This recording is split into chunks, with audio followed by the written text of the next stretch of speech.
There we go. Top of the evening to you. Sorry for the delay in getting started. I think there's some of my fellow leprechauns that are in the computer system today, but we got it up and running, so we're good to go now.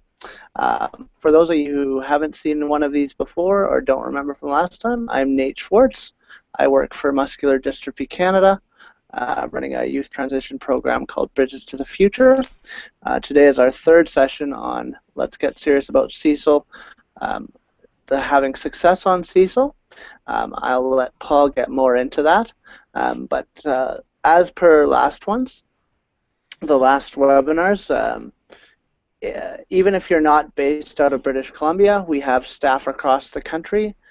So if there's another region that you're in and you want information, we're more than happy to find someone to help you out with that.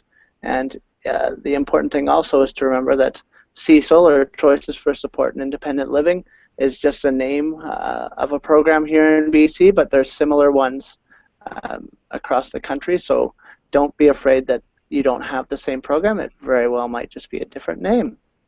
But without further ado, I'll pass it along to Paul, and we'll get started on kind of what he's going to talk about today. Oh, and I'll just, sorry, gentlemen, to Paul's left there, I'll introduce Greg, who's helping us with the technical side of things, and Mike Hello. and Chris, who are longtime CSIL involved in the program. I'll let them kind of talk about that as we go along. But hi, guys, and thanks so much for joining us. Hello. Sorry about that. Thanks for having us. Hello. Much appreciated. Yeah. I'm happy that you're here. And without further ado, Paul, I'll pass it along to you.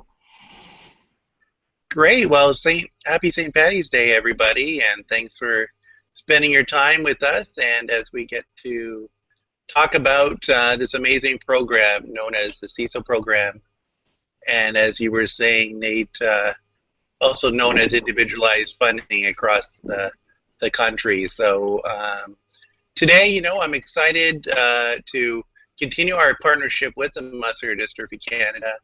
I'm with the Individualized Funding Resource Center. I'm the executive director, and we've been excited about having a resource center available for the CSIL program. So moving on to today's topics, Greg will turn the slide for us. We're going to speak about and talk about the application form. We're going to talk about the employer package, including the contract, some budgeting and reporting, job descriptions, advertising interviews, choosing your staff, and looking at employer-employee relationships, staff evaluations, and some of the difficulties in looking at termination and stuff, and then looking to the future. I think that's a lot for us to cover in an hour. We're going to give an overview of these topics. I can't say we're going to go in depth completely, but we're going to give you enough information to give you a bit of an overview. The idea isn't to make it sound like it's complicated, because overall it's not. There's resources to kind of go in more detail. You can go to our website, and at the end we'll make sure that you have our website, ifrcsociety.org, where you can get access to the manual that actually goes into real detail on each of these topics. So, all right, well, let's go ahead and we'll move right into CSIL application forms and the CSIL. So to start with, there's an application form that some health authorities are asking people to complete prior to going on to the program. So just trying to get people to think about, why do you want to be on the CSIL program? So they get you to think about that a little bit. For Mike and I, it was really about taking control over our supports and be able to hire the people that we wanted with the skills that we wanted. Everybody has different reasons. Chris, why did you end up deciding to go on the CSIL program? Well, it was recommended to me by a family friend, actually, and I got onto the CSIL program while I was still living with my parents.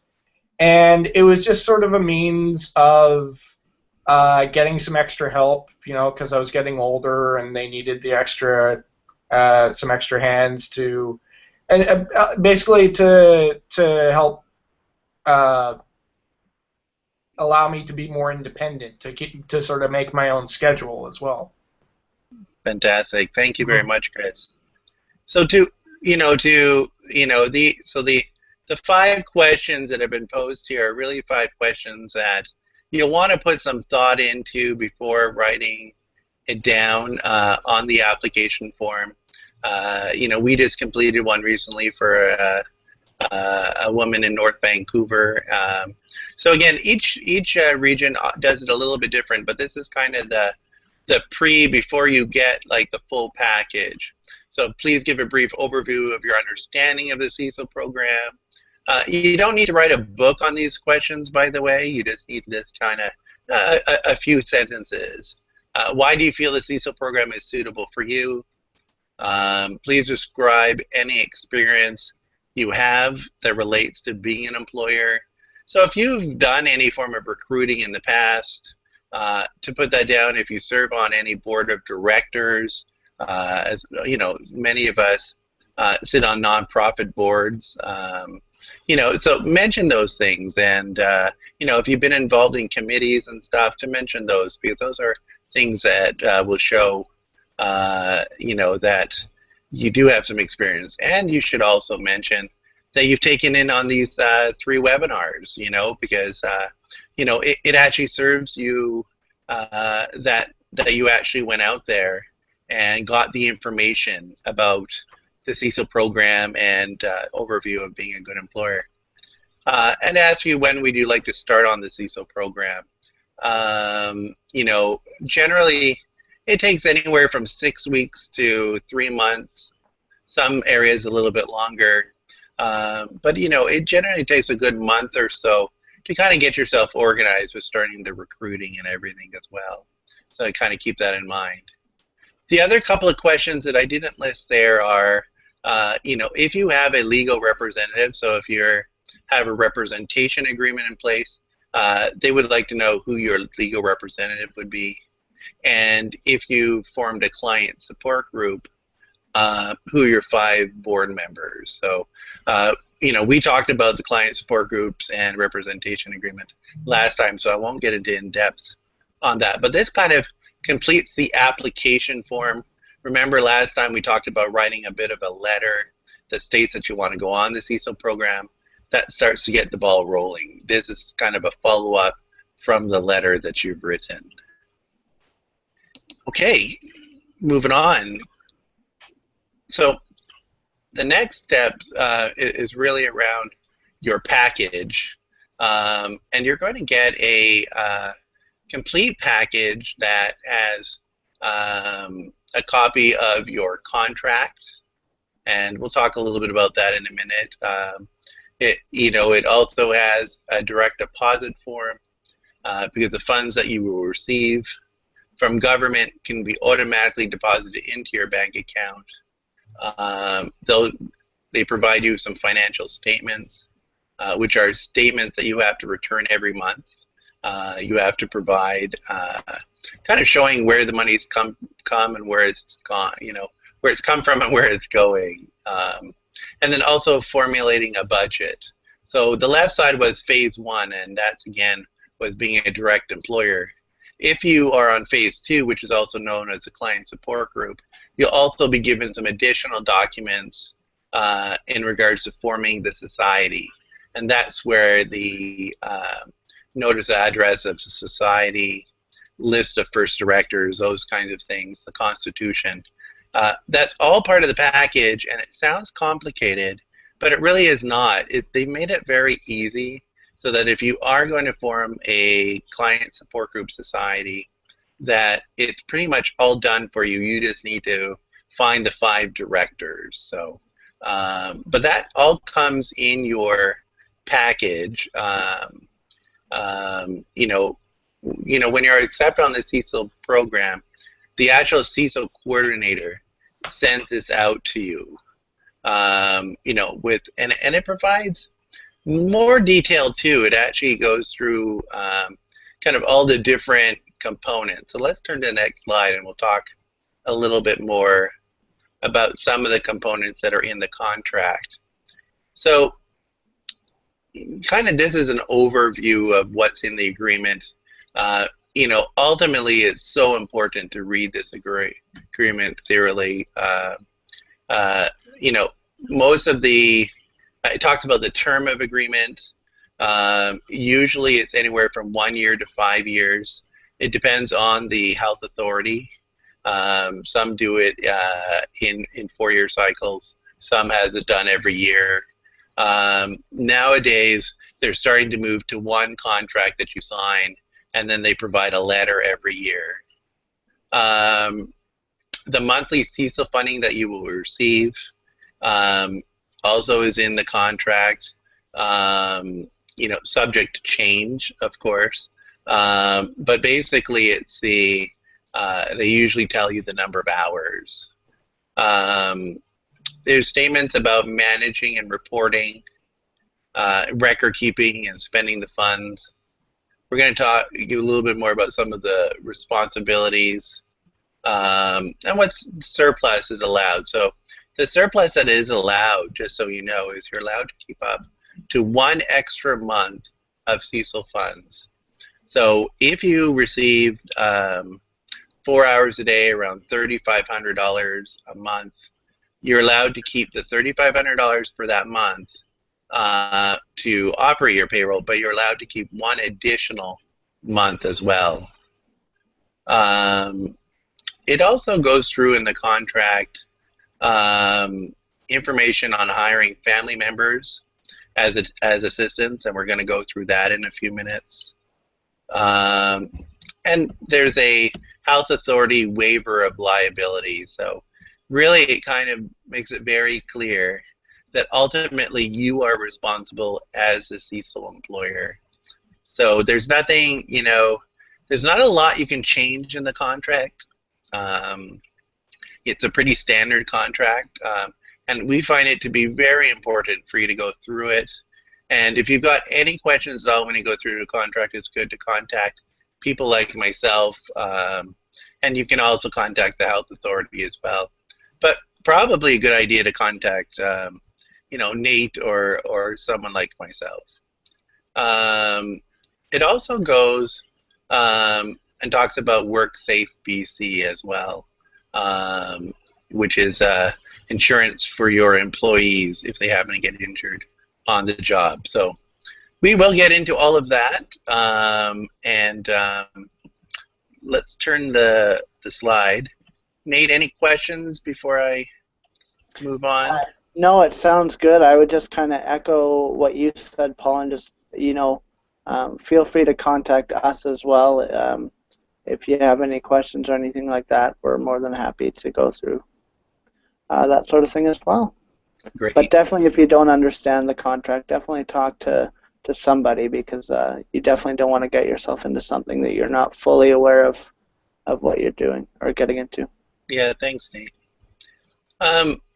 So once you know the number of home support hours you'll receive, you can start calculating a CSIL budget. And in the actual process of completing your application, you actually have to come up with your budget. So the CSIL dollars that you get is $29.50 an hour.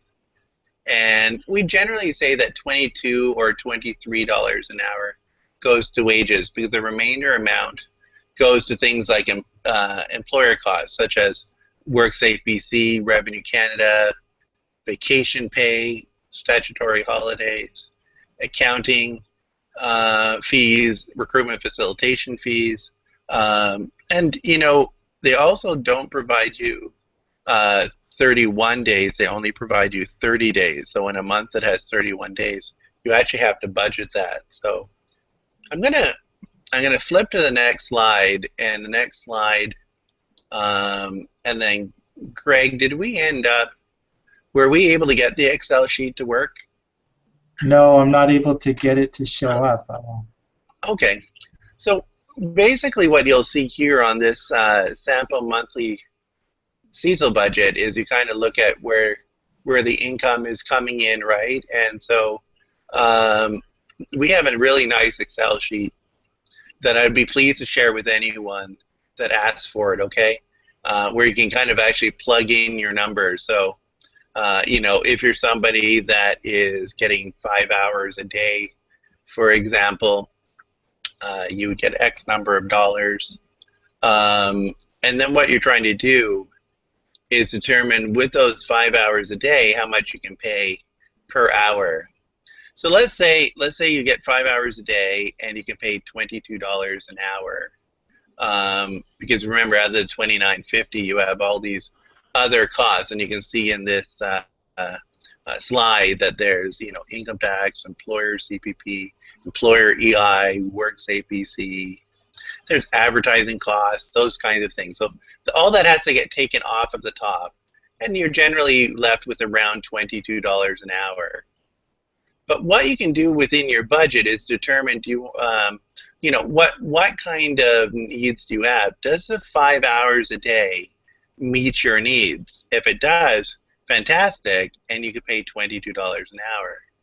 For many people, the 5 hours a day isn't enough, and you can take those dollars and make a decision of how you're going to do this. Because if you've negotiated the best you could, and we spent the last episode really talking about making sure you negotiate with your health authority to get the number of hours that you need, and that's really the priority. But if you just can't get it and you need one more additional hour, what you can do is you could purchase one additional hour, but you have to adjust the hourly rate. So somebody that has $22 an hour, you know, for the 5 hours, could pay somebody $17.50 an hour and actually stretch it out to get one additional hour a day.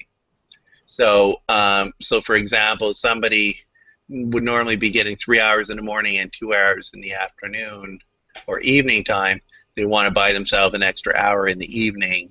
They can look at doing this budgeting piece prior to starting to hire people. And $17.50 is not a bad starting wage for someone. It really varies, the wages, and you know, the minimum wage has just recently gone up to $10.45 an hour. That's the minimum wage in our province. You know, and you know, people that are home support workers, working with agency systems, generally their starting wages are around, you know, can be up around the $18 an hour. So, you know, but the reality is we all have certain needs, and we have to figure out the best way to meet those needs with the dollars that we receive. Some people pay a flat rate because you can pay a flat rate per 24 hours. So that could be anywhere from, you know, $150 a day up to $300 a day. Again, depending upon how many hours you were able to be authorized. So this is something that, you know, you work out through your budgetary component here. Yeah. I was wondering, is there an absolute minimum that you would recommend that you don't go below when paying somebody wages? Yeah, you know, great question, Greg. And, you know, absolutely the minimum wage is $10.45. And it really just depends on what are the tasks that you're looking for. If you're somebody who's pretty highly, you know, got a lot of medical needs and stuff, you're liable to need to pay a bit more to get somebody to stay on. So there's no real magic number, Greg, in that, you know, it depends on you as a person, what you can offer in lieu of wages sometimes. That means your personality sometimes. That means, you know, working conditions, those kinds of things, other perks that you can provide. You know, somebody who needs 24-hour care obviously can't afford necessarily to pay $22 an hour. So some people are paying as low, as $150 a day. So it's difficult to find people that are willing to work for $150 a day. So for those low end side of things, the hope is that you're able to have some other things that you provide for them through some give and take and stuff for sure. So moving to the next slide, and you guys, Mike and Chris, it's a challenge, isn't it, to try and find the right balance around the right amount to pay and still meeting your needs, right, guys? Absolutely. Definitely, yeah. It's one of the I wouldn't say most difficult things, but it's definitely a challenge for sure. Mm-hmm. Yeah. Well, it takes a lot of figuring out to make sure that it's just right. Exactly. And a fair amount of hands-on managing, which I've learned as time has gone on. But and I still feel like I'm learning a bit too. But yeah, I've enjoyed the entire process. Yeah, absolutely. Me too. It's yeah. So the next stage is around setting up your bank account. And my recommendation is always trying to set up a different bank account from your personal bank. And a lot of people ask me why to do that. And in my first year, and I was 19 years old when I first started the CSIL program, and and I realized that if you actually bank at the same bank, if you happen to over withdrawal on your personal account, the bank, sometimes being nice, will take it from one of your other accounts. And this is not something that is allowed to happen in the CSIL funds. And it's something, you can definitely try to explain to the health authority, but it's so much better not to get yourself in that situation. I've also come across another individual that ended up, just grabbing the wrong checkbook, right, and starting writing some personal checks and stuff. Those are things that happen. So having a separate bank account at a different bank is a good way to go. Some people write also their name and then put CSIL account in the actual title of their checkbook. For me personally, I don't do that. I like the separate bank account now that I have set up, but it's something that you can do.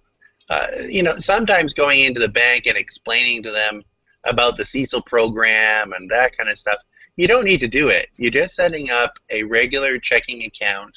You don't need to go and explain what the CSIL program is and stuff. You just set up a personal account if you're the direct employer. If you're forming a client support group, then you have to set up a society account. But if you're doing it yourself, just a straightforward personal bank account is fine. It can be interest-bearing account, and you need to request not to have your Interact card connected to your bank account. You don't want any possibility for your caregiver to take your card and pull out cash. And frankly, it is in the agreement, in the contract, that you won't be doing that as well. You'll want to ask for images of processed checks, which comes with your bank account, so that way you can get all of the checks that have been cashed coming back. It's an extra amount of dollars to do that, but your CSIL funds will pay for it because it's something you must maintain and provide. You also have to request monthly statements. So, you can do it online, but it's probably best to get your monthly statements returned to, the actual statement returned to you as well. Again, they're now charging $2 extra for that, but it is worth getting. And the final thing around the bank is that some health authorities are requiring 2 signatures on your CSIL account. But in most cases throughout the province, it's only 1. It's only the Fraser Health Authority at this point that is requesting 2 signatures for the check. So it doesn't mean 2 people have to sign at the same time. They just want you to have an alternative person so that if you happen to go to the hospital, or frankly, if you die, there's still somebody that can sign your checks for you to pay for your staff to be paid out. You know, there's a lot of arguments about that component in regards to,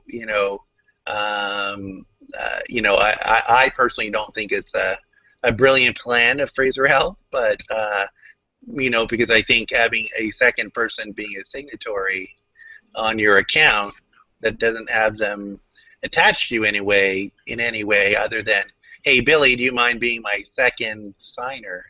It doesn't seem real safe to me, but it's what they require. So in Fraser Health, in regards to, let's see here. Moving on to the next slide. Actually, Paul, can I just please, add one quick thing? Paul? Yes, go ahead. Sorry. Just one thing you might want to keep in mind. You talked about how you don't need to explain to the bank about what the money is for and all that. One thing you should probably, I've had to deal with a couple of times is sometimes the bank will call you up to say, your account has a line of credit, or they'll try to do some kind of something with the money in terms of like try to offer you a credit card or right. What can we do to make the most of your money and such like that. So you might be prepared to, over the phone at least, have to explain once or twice to people what the money's for. And so if they offer you like a card or whatever like that, you'll have to decline that. Yeah, good point. Thank you for mentioning that. And I think that ultimately that anything to do with that account is only for the purpose, as you know, for your attendance services only, and should not be used in any other way. So, all right, thank you very much. So moving on to possible client fees, also known as a per diem. Depending on your income, there may be a daily charge for home support. But, we've been told that 70% of home support clients, there's really no client rates. Basically your case manager will, have you fill out a document that looks at your income, and you actually have to give permission by signing a document for them to be able to look at your most recent tax assessment. There's a certain line on the tax assessment line that they have access to. But I should say that when it comes to your per diem, first of all, if you're on PWD, persons with disabilities, where you receive a disability check, you do not have to pay a per diem. So if you're on PWD and you're also working an extra $800 a month, because you're allowed to make an extra $800, it does not matter. Also, if you're on PWD and receive medical only at this time, because once people start working, they can keep their medical only file for 1 year. Don't mean to get technical, but just to say that for that year that you're still receiving your medical only file, you also don't have to pay a per diem. But generally, a per diem is something that is paid over $35,000. So they have this wonderful formula in regards to anything over $35,000. So that amount, basically they take that amount over $35,000, divide it by 720, and that's how they end up with your daily rate contribution. So that's something to be aware of. We can definitely provide you more detail on that. But I want to say that if you're working, either you or your spouse or partner, long as one of you are working, the maximum they can get as a request for a per diem would be $300 a month. Disability organizations fought very hard, and we worked very much with them to try make sure that there was a cap of $300 for people that are working. So, so if you are paying a per diem, you have to put those per diem dollars into your CSIL funds. So if you're been authorized $3,500 a month and you are being assessed for $300, they will reduce your amount they give you every month by $300, and you will put the $300 in your account every month. So that's kind of how the per diem works. Moving to the next slide. Any questions around per diem? Excuse me. No. Okay. No, not really. Okay, moving on to payment to family members. We get a lot of questions about can I hire my family member or not? And on the CSIL program, you are able to hire some family members without needing to request permission. So, people that are your brothers or your sisters or your cousins, aunts, uncles, nephews, those kinds of things, they are eligible to be able to work with you on the CSIL program. But your direct immediate family members, such as your parent or a sibling, not a sibling, sorry, a parent or one of your children are not eligible to work on the CSIL program right away. Under special circumstances, you can fill out a form to request the need to have your parent or your child to care, to do the personal care for you through the CSIL program. So some of the things would be, for example, if you were in a rural area and it was very difficult to find staff, if you had special communication issues, if you had some behavioral issues that made it very difficult to recruit staff, those are kind of some of the areas that you're able to hire a family member. And we always want to remember that there's pros and cons with hiring family members, right? So keep that in mind. For some families it works absolutely wonderfully, and other families tell us that it doesn't work as good. So it's about setting up the right boundaries and stuff to make sure it works well, and would love to speak about that at some point too. Okay, creating a job description. So this creating a job description is very important, and really utilizing your supported lifestyle plan that we developed the last time becomes kind of the tool that we can use to deal with the job description. The job description really does give the employee clear information about what to expect. It does list the skills, the experience, and the qualities that you're looking for in an employee. And it really acts as a guide for you as well when it comes to evaluating applicants, suitability, and current employees. So as we turn to the next slide, we can kind of see kind of a bit of an example, looking at the specific duties. Craig, you'll flip that over. So the specific duties, assist with personal care, and you can kind of really list kind of what some of those specific duties are. There, we kind of moved into the qualifications, and and again, everybody's qualifications of what they're looking for is different.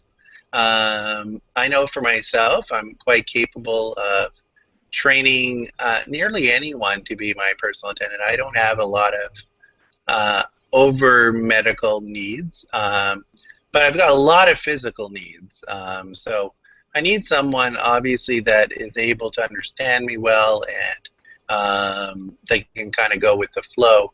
But others do require someone that has a either a certificate in caregiving, or others that want somebody with a higher level of experience. So this just kind of is an area where you can really put that information into your job description, and it's kind of your base for when you're meeting with potential applicants.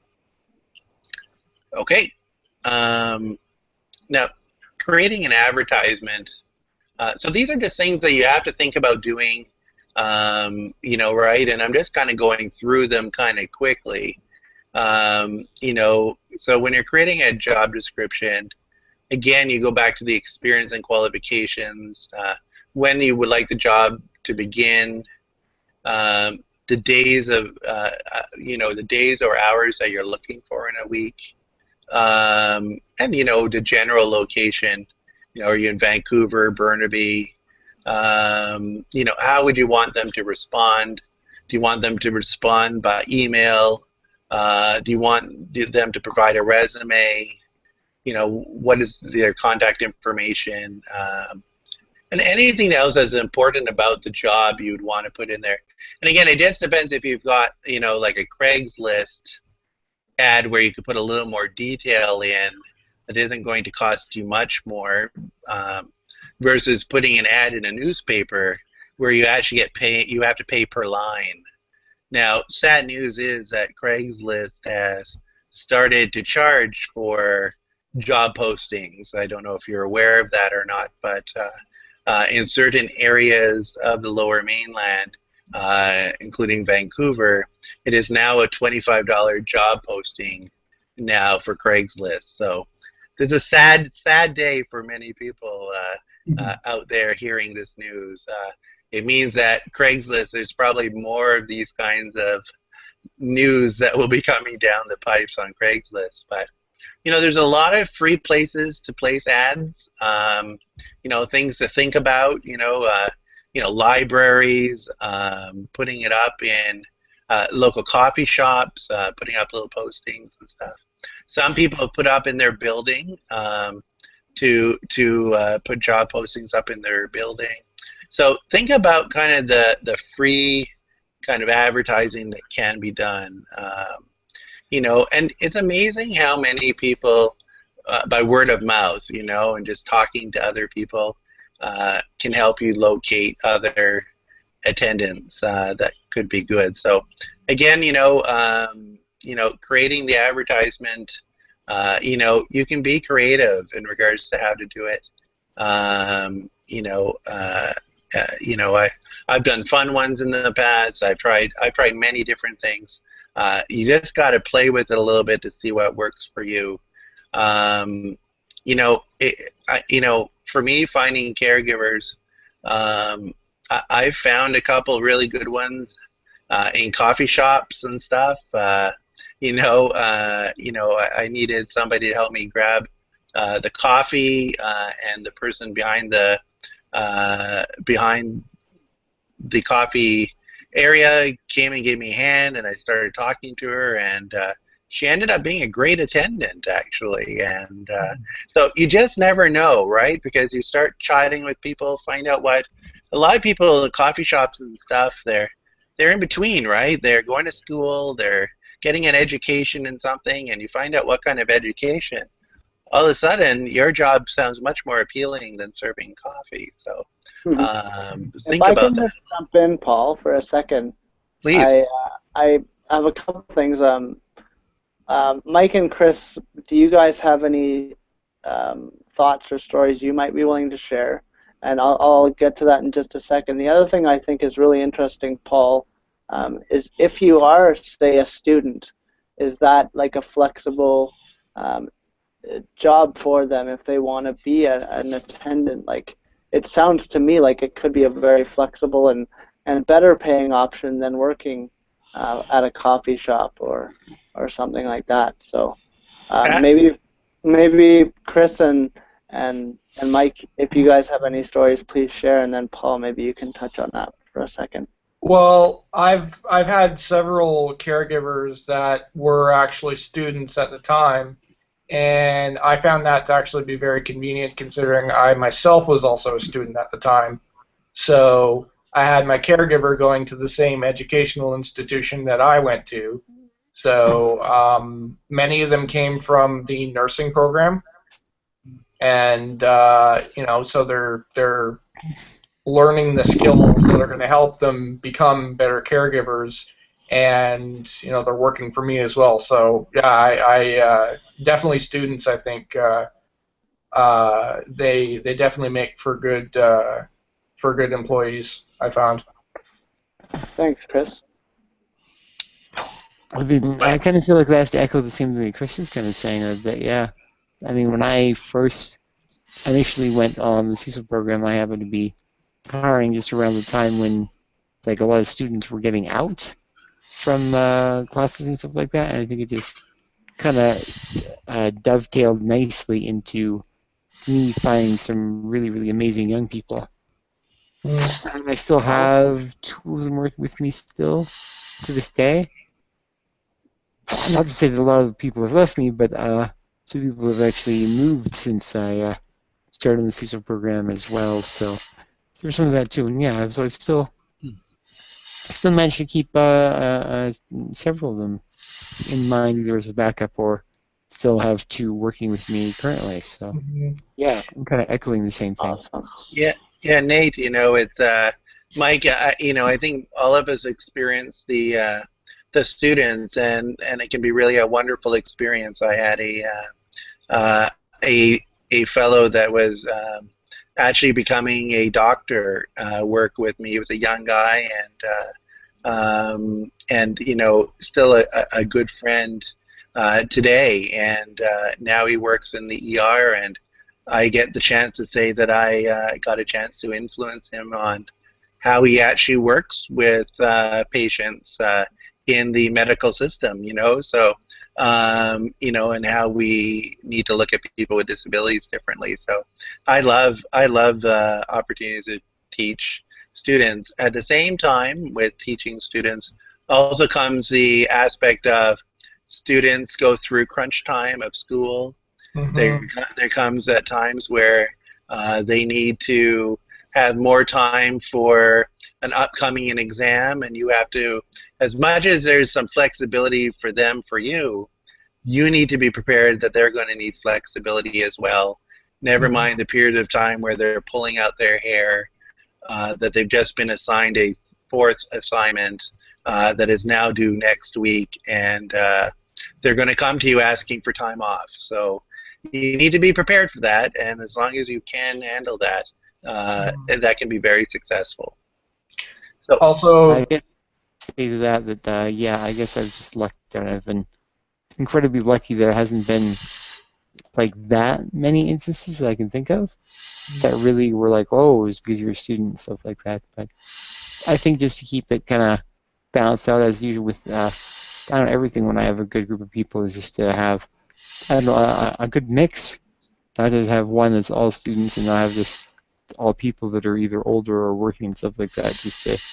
Just to keep the, I guess, just the variety there too, because I find you don't want to get like kind of like, I guess the best way I can say is you don't want to get quote unquote tired of just seeing one person all the time or one age group all the time. I find.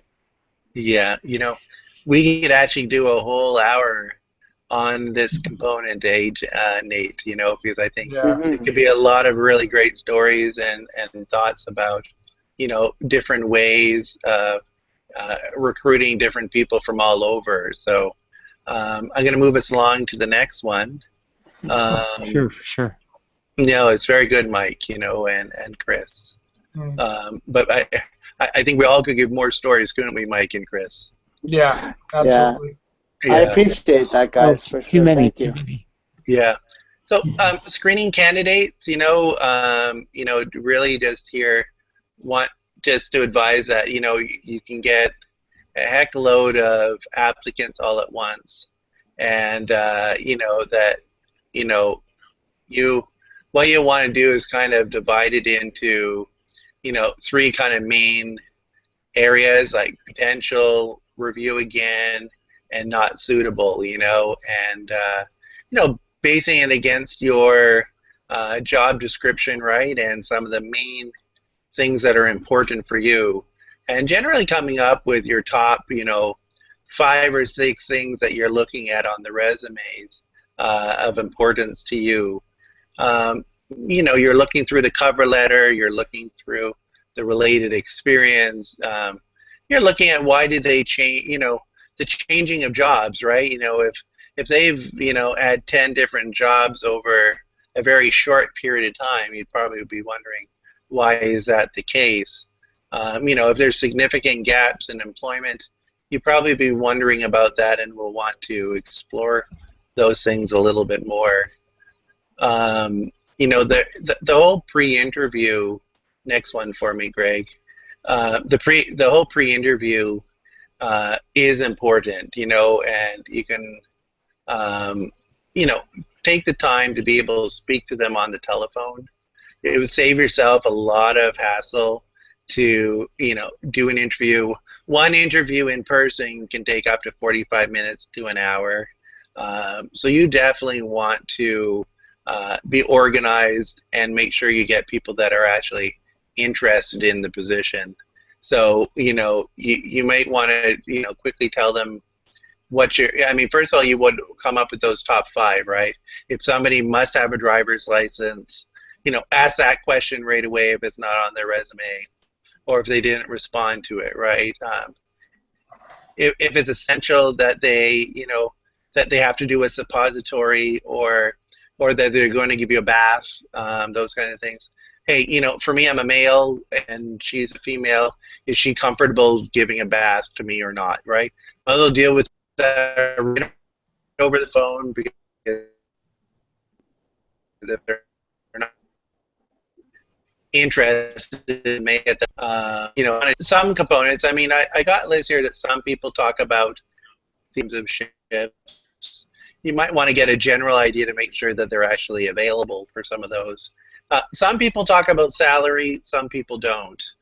If your salary is on the low side of things just because of your situation, you probably don't want to deal with that so much on the phone, especially if you've got a great personality, that bubbles over, that they kind of like, geez, this guy pays a little less, but you know what, this interview shows me this person's a good guy to work for. You can kind of sell yourself, right, kind of thing. So as much as, they're trying to sell you about how great they are to work for you, you're doing some of your sales back the other way. If you're somebody who's in a position that can pay the $20 an hour or so, then it's easy to say, hey, by the way, my wage this, kind of thing. So, however, as, of course, you're going to get somebody that the low wage may not suit them either. And so it could be frustrating to do an interview with someone. So you have to decide once you've given your pitch, how early on you want to talk about the salary to see if it's a dead deal or not, right? Kind of thing. And there's different tasks, right? There may be some personal tasks that you don't want to ask over the phone that you might end up talking about onward. Can I add something? Please.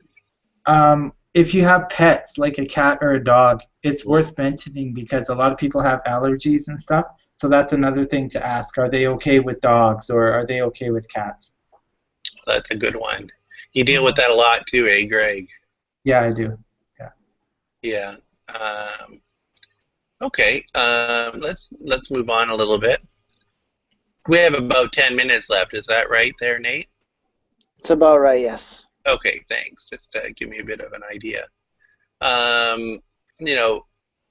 Again, so in the in-person interviews, you really want to be organized. You don't want to have a bunch of loud music going on in the background and stuff.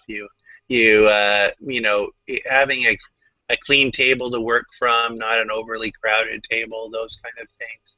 You definitely want to start with your job description and making sure that you're all on the same page in regards to the job. Letting them know a bit more about the training and things like that can be brought into the interview. Be sure, you're not allowed to ask someone's age. You can't ask about their religion. You can't ask if the applicant is pregnant or is planning to be pregnant. That's really important to know. Sometimes you think you're just having a friendly conversation, but you should not allow those conversations to get into that kind of stuff because they could turn around and, say that you didn't choose them because of the fact that they, of their faith or something. So be really careful with that. So also in the in-person, going to the next one, please, Greg, that you can ask for references, let them know if they would be comfortable doing a criminal record check, medical check, would they be willing to provide their their driver records? And you can also get them to sign a note of confidentiality down the road as well. I know for me personally, being a working professional, I need my caregiver to go with me.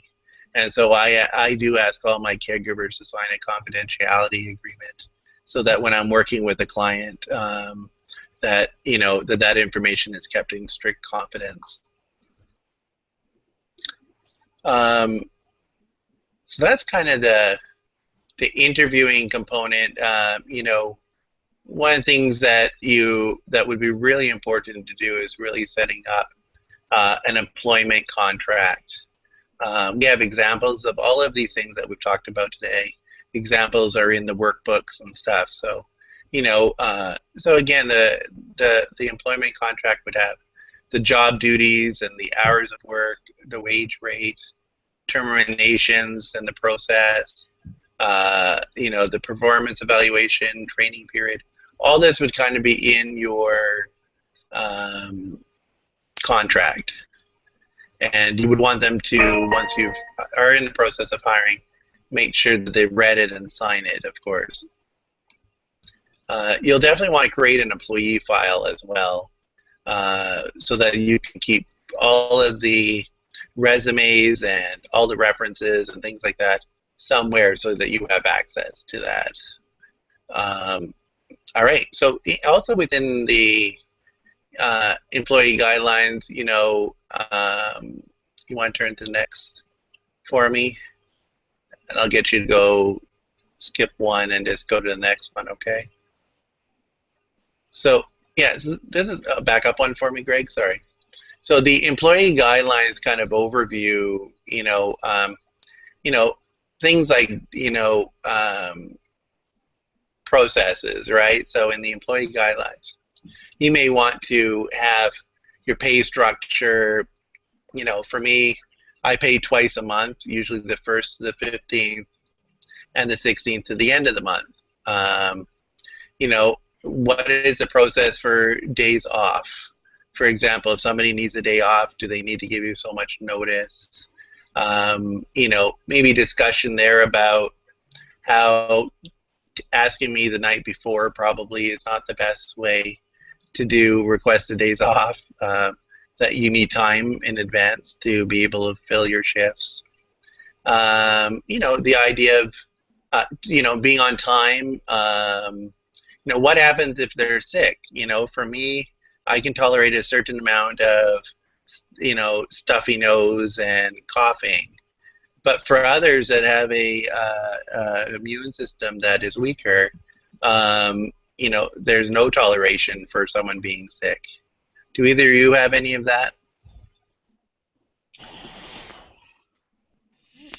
Oh, I know. I can speak to my 6-week hospital stay last year, Paul.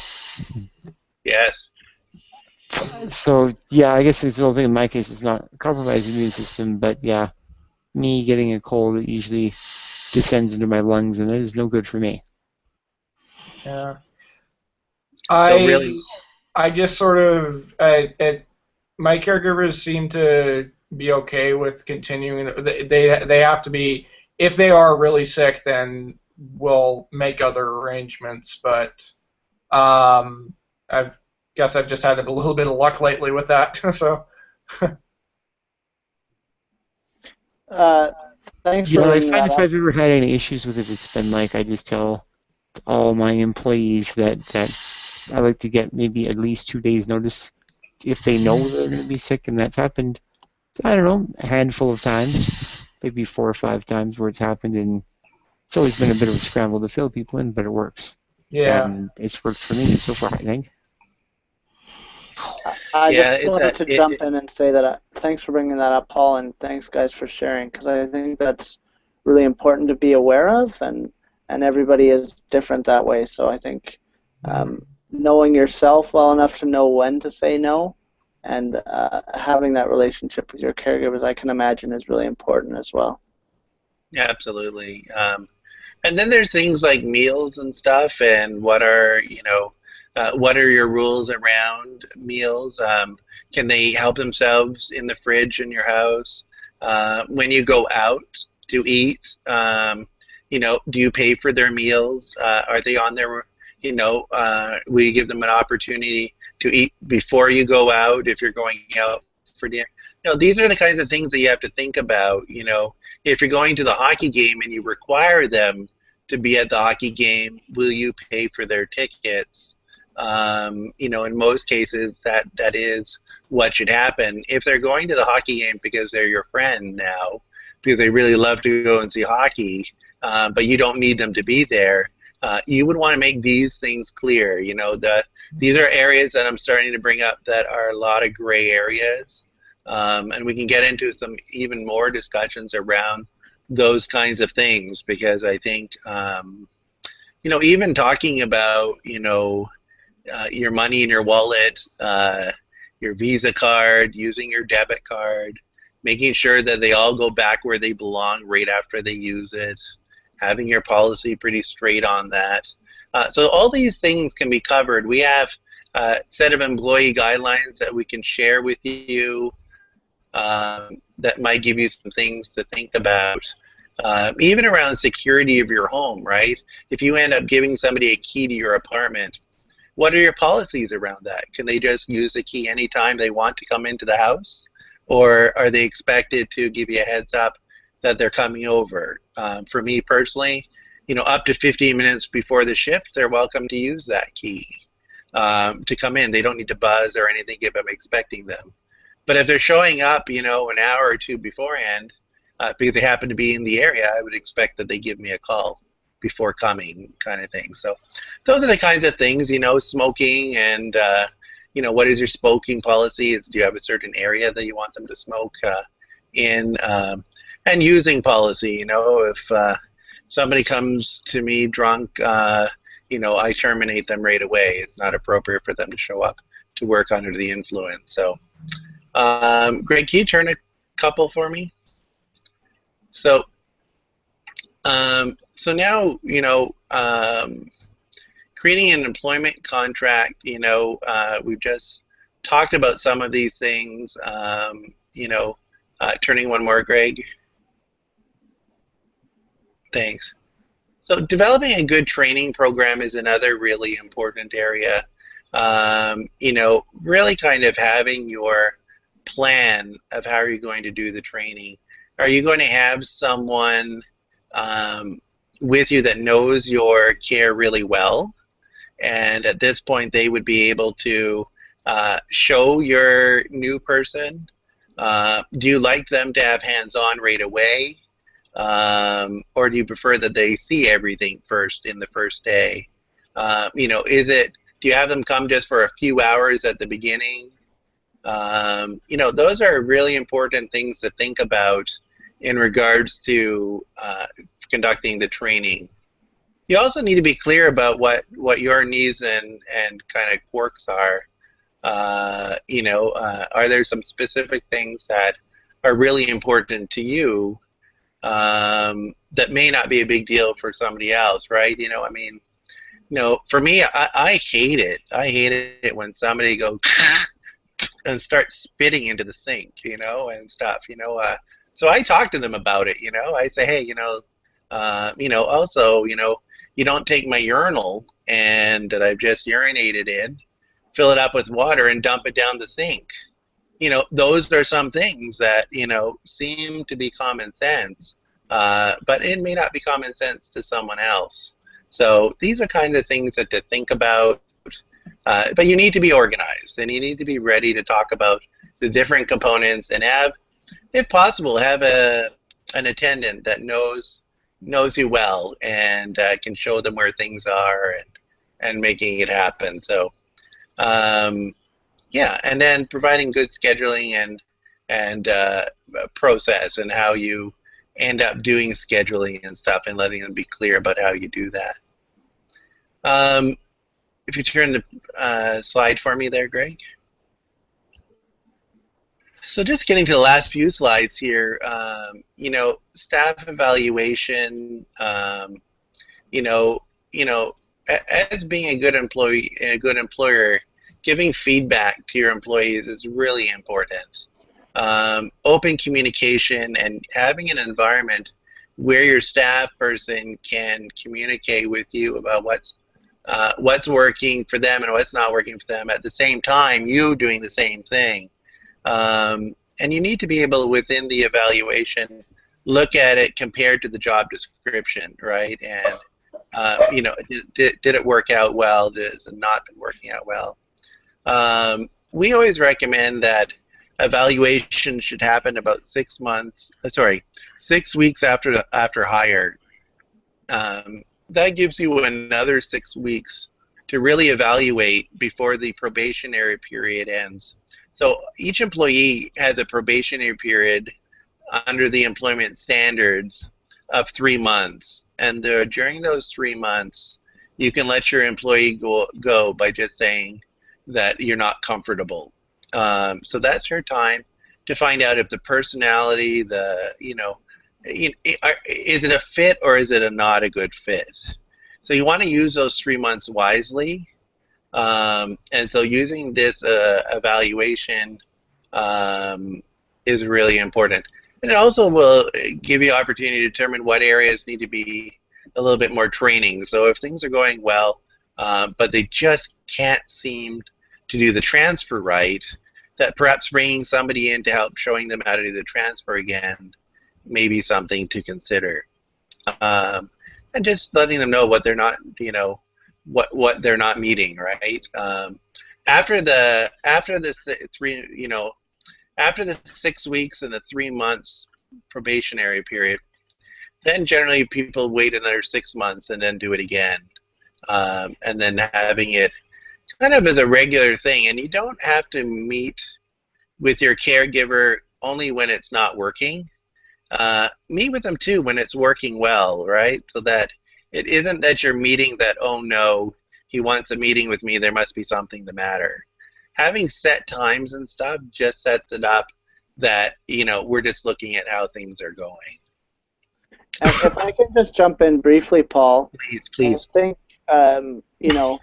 especially if you're just transitioning into the CSIL program, and it's all new to you, I think it's really important not to be afraid to say if things aren't working out. I like what you said, Paul, about doing it whether it's going well or poorly, so that there's not this expectation that it's always going to be negative.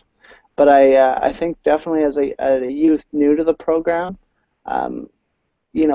be aware that you are an employer and you can say when things aren't going well, and talk to people around you too if you need support and to bounce ideas off of. Paul, I don't know if you have any thoughts on that, but I just wanted to say that briefly.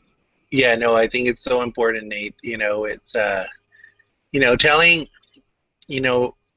sometimes we've found that with people that are just starting the program, there's a feeling that the employee, you have to remember the employee is there to help you with your needs. That the employee is being hired to overcome some of your personal barriers that you have. You're not there to create a job for them, right? It doesn't mean that you don't have a relationship that is on mutual benefit and to respect one another. But if an employee is not doing something you don't like, it is not okay just to leave it alone. You must bring up something that is not comfortable for you. And that's a hard thing to do. It is never easy to confront somebody and say, you know what, this doesn't work for me and we need to change it. Because what happens? You're worried that she's going to say or he's going to say, yeah, but, and then you get scared. Well, you can't be. You got to be able to be ready to have an open discussion. And sometimes that may mean that you want to bring somebody in to help you. And that is perfectly fine. It is absolutely perfectly fine to bring somebody in to kind of sit there and help you be able to express it if you feel that you can't express it the way you would like to, or that you're nervous that she's going to walk out or he's going to walk out, or those kind of things, that you could actually have somebody help facilitate that. And we And actually just, do that. Yep.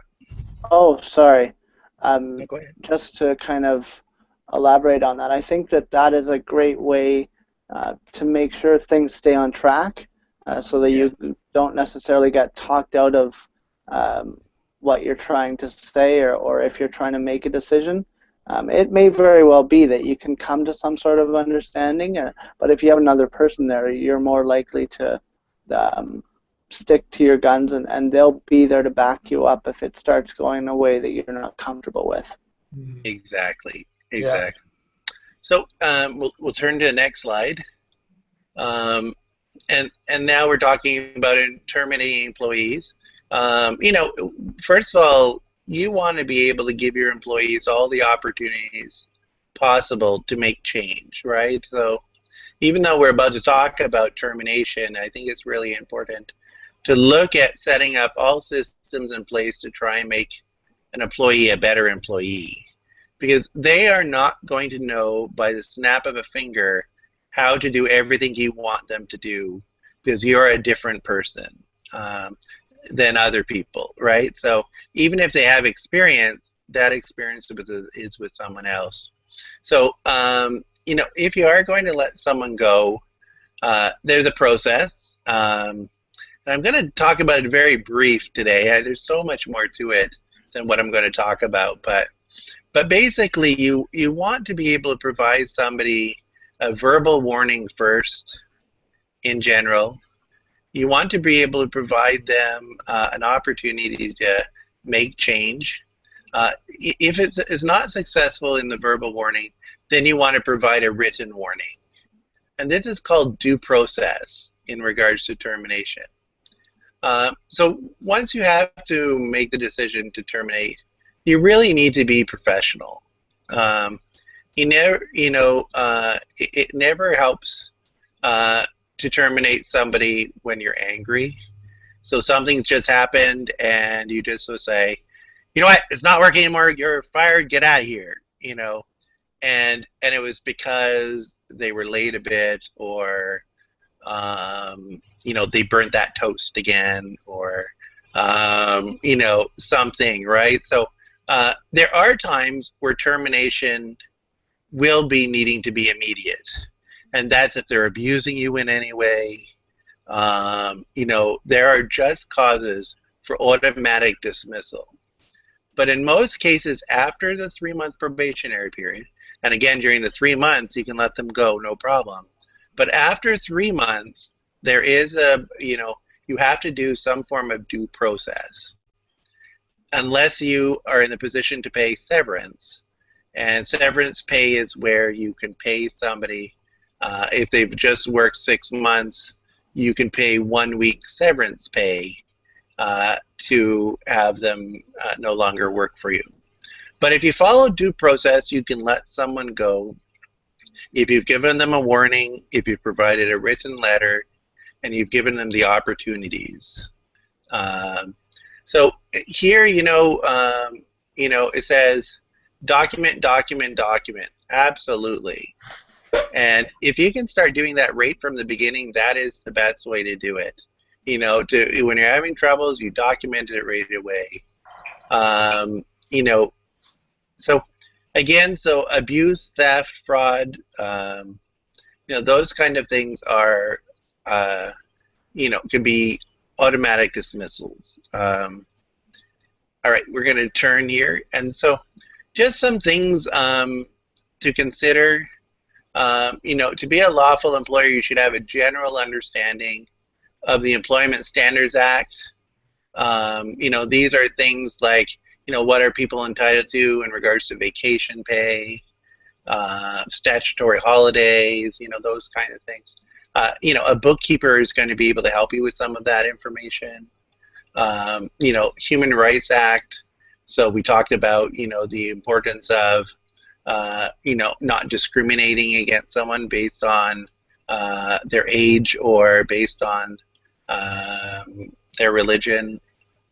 There's a Workers' Compensation Act and being aware of the act. So, if the employee gets injured, understanding what the rights are of the employees around this.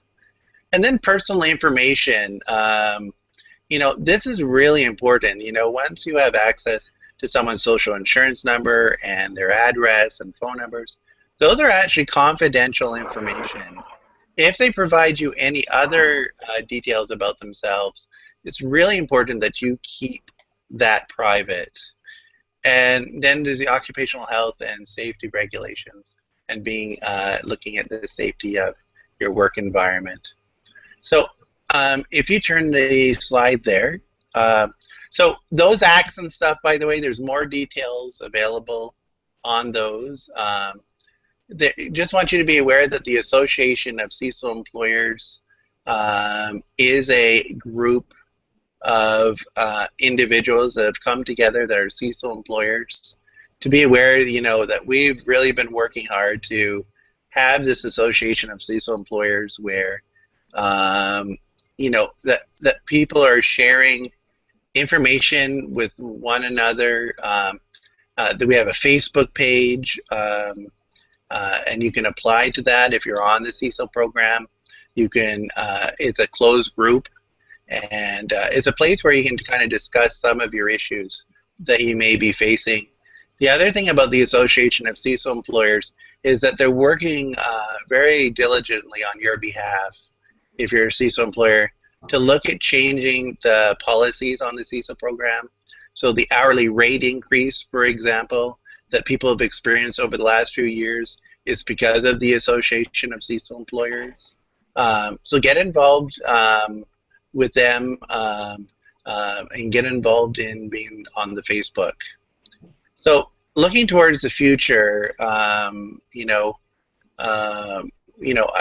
really want to thank everybody for allowing us to come into your homes. Can you turn the slide for me?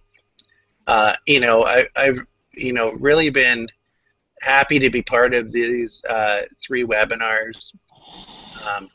Nate, I've really enjoyed your ability to host this and to work to make sure that your members and other people have access to this really important information. So I thank you and the Muscular Dystrophy Canada for partnering with the Individualized Funding Resource Center. And for those that are interested in the Individualized Funding Resource Center and you'd like to become a client of ours, don't hesitate to send us an email, and I'll be putting that up on the next slide here, at info@ifrcsociety.org. And we'd be pleased to help you in managing different components of the CSIL program and continue to be our resource, as we will continue to be a resource for Nate and the rest of the Muscular Dystrophy Canada. So thank you, Nate, very much. Thank you, guys. That's a perfect and segue, and I'd like to thank all of you. For the, oh, sorry, Paul. Sorry, Nate, continue. Oh, no worries. Just to thank you to all you guys, Chris, Mike, Paul, and Greg. You guys have all been invaluable in terms of what you've contributed, and I love the fact that all of these are available on our YouTube channel for your perusal. So yeah, they'll be there, and it's been a great time, great working with you all. You've made my job, like I said, super easy, and yeah, there's a youth toolkit playlist on our YouTube channel, so that's where these videos are, and that's what future webinars will be on. If you like these, feel free to comment. Let us know. We want to know, like, what you like, what could we change. We have other topics coming up. Are there topics that you'd like to see us have on these Hangouts? Or if there's more stuff on CSIL, tell us about that as well. And feel free to contact myself or Paul. Again, I'll put the slide up there. we are more than happy. If you come to us and you say, can you put us in touch with Paul? We really enjoyed that, and you can't find his contact information. He and Greg and everybody at the IRFC Society is incredibly knowledgeable, and we're happy to kind of spread the knowledge around. That's what we're all about. At the end of the day, I think both organizations just want to help people get the information they need to make their lives easier and better. So that's the end goal of everyone. And just thank you very much. Much appreciated. Great. All right. Thank you. Thanks so much, and bye. Until next time, see you in the rest of 2015 or 2016 with more webinars.